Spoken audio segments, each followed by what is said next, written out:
노년의 배우자의 외도를 알게 되는 일은 젊은 시절보다 더 큰 충격으로 다가옵니다. 평생을 함께 살아온 사람이라 믿었던 이가 다른 관계를 맺고 있다는 사실은 삶의 뿌리를 흔드는 경험이 되곤 합니다. 특히 최근 몇 년 사이 노년기 외도 문제로 상담을 찾는 분들이 눈에 띄게 늘었습니다.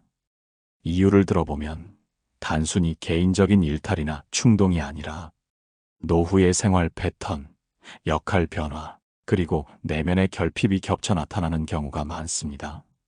얼마 전 저는 경찰 출신으로 현재 흥신소를 운영하고 있는 대표와 이야기를 나눈 적이 있습니다.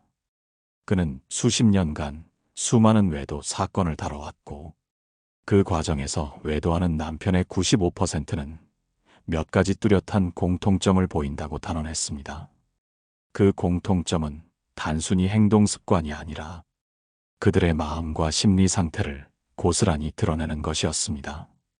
오늘은 그 인터뷰 내용을 바탕으로 노후에 외도를 하는 남편들에게서 자주 발견되는 결정적인 특징 3가지를 말씀드리려고 합니다. 이 이야기를 통해 혹시 내 곁의 배우자에게 그런 조짐은 없는지 또는 내 스스로는 어떤 태도로 살아가야 할지를 돌아보는 시간이 되기를 바랍니다. 중요한 건 이 이야기가 단순히 외도를 잡아내는 기술에 그치지 않는다는 겁니다.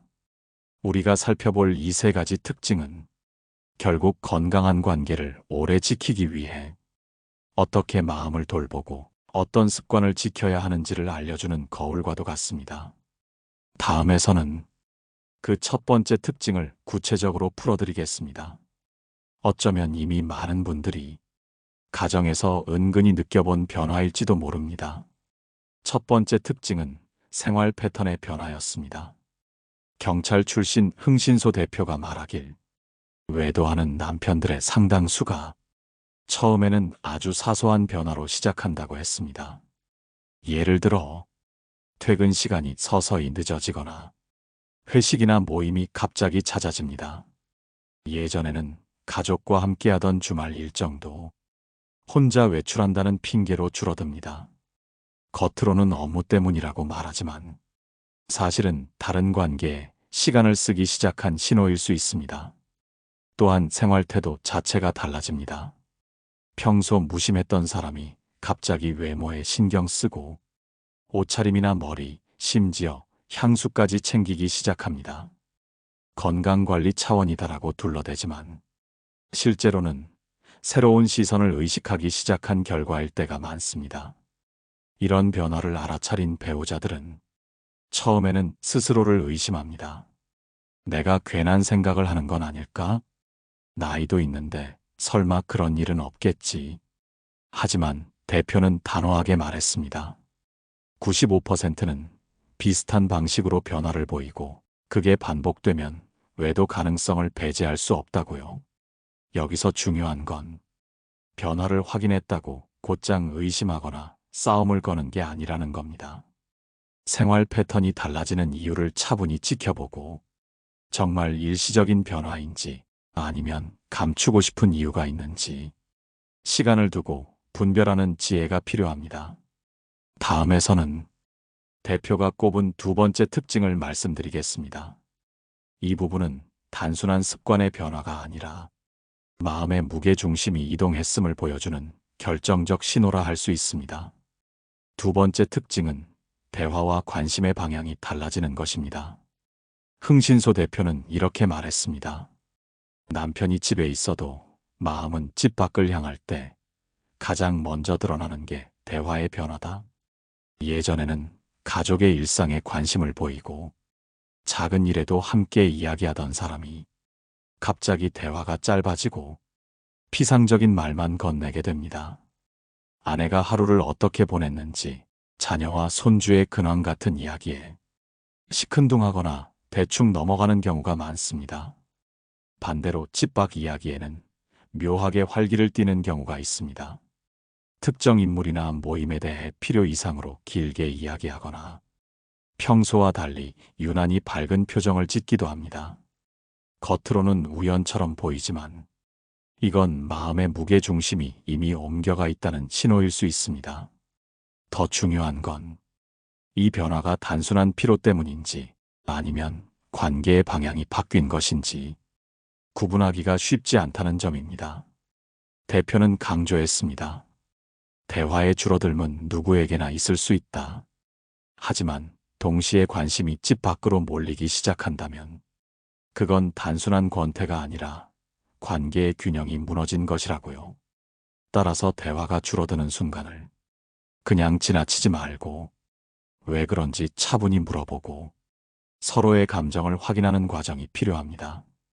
이때 중요한 건 비난이 아니라 당신의 마음이 요즘 어디에 있는지 궁금하다는 태도로 다가가는 겁니다.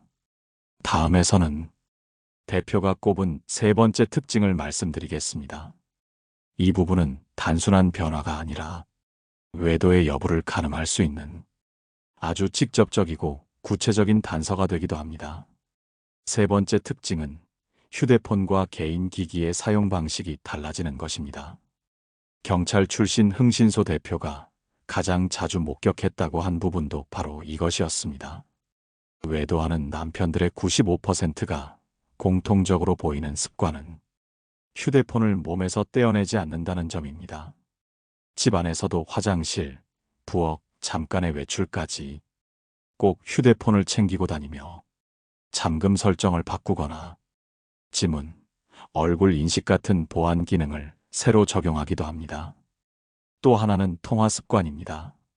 예전에는 집에서도 전화를 자연스럽게 받았던 사람이 갑자기 발코니, 현관, 혹은 집 밖으로 나가 전화를 받기 시작합니다. 대화 내용을 숨기려는 심리적 불안이 행동으로 드러나는 순간입니다. 메시지 기록을 자주 지우거나 통화 목록을 관리하는 모습 역시 대표적인 신호입니다. 대표는 이런 행동이 반복될 경우 그저 우연이나 단순한 사생활 보호 차원이 아니라 마음속에 드러나선 안 되는 관계가 있다는 방증일 수 있다고 말했습니다. 특히 노년기 남성에게서 이런 행동이 나타날 때는 단순한 호기심이 아니라 정서적 의존이 깊이 자리 잡았을 가능성이 높다고 덧붙였습니다. 이 특징을 알아챘을 때 무작정 추궁하기보다는 먼저 왜 이런 변화가 나타났는지 차분히 지켜보는 태도가 필요합니다. 감정적으로 대응하면 진실은 더 깊숙이 숨겨지고 관계의 회복 가능성도 더 줄어들 수 있기 때문입니다. 이제 외도의 세 가지 결정적 특징을 다 살펴봤습니다. 다음에서는 이 세 가지 특징이 왜 노년기에 특히 두드러지게 나타나는지, 그리고 그 배경에는 어떤 심리와 상황이 깔려 있는지를 조금 더 깊이 이야기 나누겠습니다. 노년기에 외도의 특징이 특히 두드러지는 이유에는 몇 가지 배경이 자리하고 있습니다. 첫째, 역할 상실의 충격. 퇴직 이후 사회적 역할이 줄어들면서 남성들은 자신이 필요한 사람이라는 감각을 잃기 쉽습니다. 직장에서의 위치, 동료와의 관계, 성취의 무대가 사라지자 존재감의 공백이 생기고 그 공백을 채우기 위해 다른 관계를 찾는 경우가 많습니다. 둘째, 관계 내거리감. 오랜 부부 생활을 이어오다 보면 서로의 마음을 당연하게 여기고 대화를 줄이는 경우가 많습니다. 특히 노년에는 건강 문제나 생활 리듬의 차이로 더 쉽게 갈등이 생기고 그 틈이 깊어지면 외부에서 위로를 찾게 됩니다. 셋째, 자존감과 매력의 확인 욕구. 나이가 들수록 체력과 외모가 변하고 경제적 영향력도 줄어듭니다. 이때 나는 여전히 매력 있는 사람일까 하는 불안이 커집니다. 새로운 시선과 호감을 통해 그 불안을 덮으려는 심리가 외도로 이어질 수 있습니다. 넷째, 감정 관리의 어려움. 외로움, 허무함, 분노 같은 감정이 올라올 때 그걸 건강하게 다루는 법을 배우지 못한 분들이 많습니다. 특히 남성들은 감정을 표현하고 나누는데 서툰 경우가 많아 대화 대신 도피로 해결하려 하다가 외도의 길을 선택하기도 합니다. 이 배경들은 단순히 개인의 도덕성 문제라기보다 노년기의 삶 전체가 겪는 변화 속에서 나타나는 결과입니다. 따라서 외도를 막거나 예방하기 위해서는 개인의 마음 관리뿐 아니라 부부관계와 생활 패턴 전반을 함께 돌아봐야 합니다.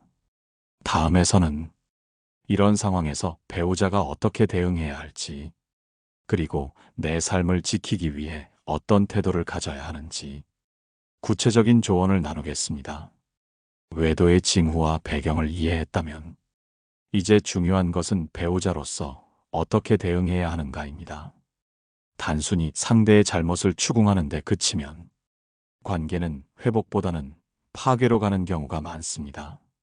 반대로 무작정 참고 넘기면 내 마음과 삶이 무너집니다. 따라서 지혜로운 균형이 필요합니다. 1. 감정 정리와 자기보호. 외도의 사실을 의심하거나 확인했을 때 먼저 해야 할 일은 내 감정을 추스르는 것입니다.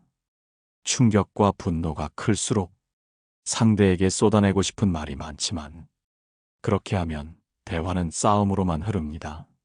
내 마음을 글로 적거나 믿을 만한 지인과 나누어 감정을 1차적으로 정리하는 것이 필요합니다.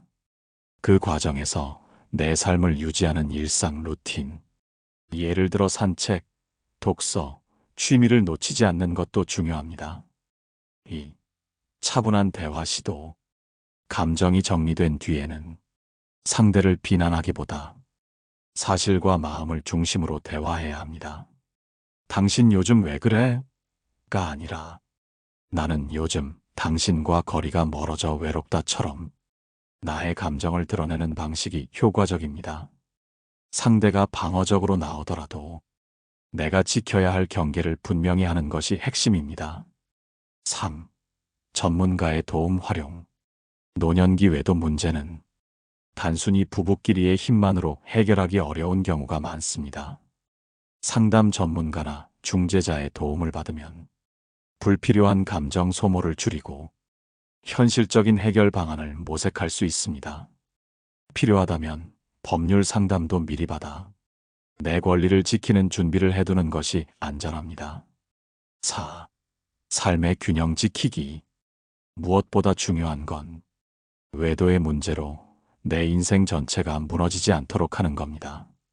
가족관계, 사회적 관계, 개인의 생활 영역을 균형 있게 지켜야 결국 어떤 상황이든 다시 일어설 수 있습니다. 다음에서는 오늘까지의 이야기를 차분히 정리하며 시청자 여러분께 마지막으로 드리고 싶은 위로와 당부를 나누겠습니다. 오늘 이야기를 마무리하면서 다시 한번 짚어드리고 싶습니다. 흥신소 대표가 밝힌 95% 외도, 남편의 공통점, 그 속에는 단순한 습관의 변화가 아니라 노후라는 인생의 특수한 시기와 맞물린 심리적 배경이 있었습니다. 첫째, 생활 패턴이 달라집니다.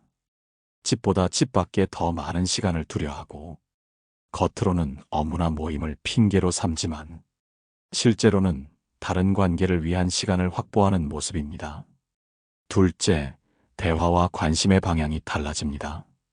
가족의 이야기에 무심해지고 집 밖의 특정 인물이나 활동에 묘하게 활기를 보입니다. 마음의 무게중심이 이미 옮겨갔다는 신호입니다. 셋째, 휴대폰과 기기의 사용이 변합니다. 몸에서 떼어놓지 않고 통화를 피하거나 기록을 지우는 행동이 반복됩니다. 숨겨야 할 관계가 생겼음을 짐작할 수 있습니다. 이 세 가지 특징은 단순히 의심을 키우기 위한 단서가 아니라 우리에게 중요한 질문을 던집니다. 나는 지금 배우자와 어떤 대화를 하고 있나? 우리 관계에 놓치고 있는 공백은 없는가? 외도 문제는 겉으로 보이는 사건이기도 하지만 그 뿌리는 결국 마음의 거리에서 시작됩니다. 따라서 가장 현명한 대응은 내 감정을 지키면서도 상대와의 대화 가능성을 끝까지 열어두는 것입니다. 혹시 오늘 이야기를 들으시면서 우리 집에도 이런 모습이 보인다, 이제라도 바로잡아야겠다는 생각이 드셨다면 댓글로 여러분의 경험과 의견을 나눠주시면 좋겠습니다. 그 이야기가 다른 분들께도 큰 위로와 힘이 될 수 있습니다. 그리고 이런 주제와 깊은 대화를 계속 이어가고 싶으시다면 구독으로 함께 해주시면 감사하겠습니다. 노년의 부부관계는 저절로 지켜지는 것이 아니라 의식적인 노력과 따뜻한 관심 속에서 비로소 오래 유지될 수 있다는 것, 그 사실을 마음에 새기시길 바랍니다. 인생의 라디오였습니다.